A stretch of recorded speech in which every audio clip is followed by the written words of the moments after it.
اتقابلنا اليوم ده هفضل مش ناسيه.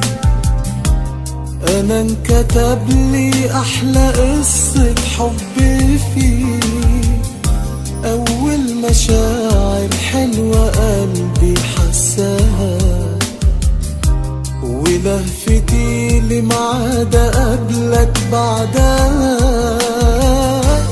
انا بوعدك بالليلة دي هفضل معاك، وهعمل اللي يريحك وهخاف عليك.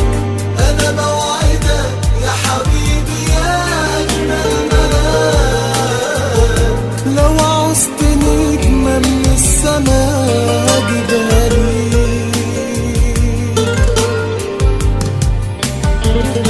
كلمة بحبك اللي في عينيك قلتها، وفرحة اللي استنى يسمع ردها. انا حتى فاكر اتقابلنا ازاي وفين، واول كلمة بينا وسلام الايدين. انا بوعدك بالليلة دي هفضل معاك، وهعمل اللي يريحك وهخاف عليك. انا بوعدك يا حبيبي يا اجمل ملاك، لو عوزت نجمة من السماء هجيبها ليك.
لو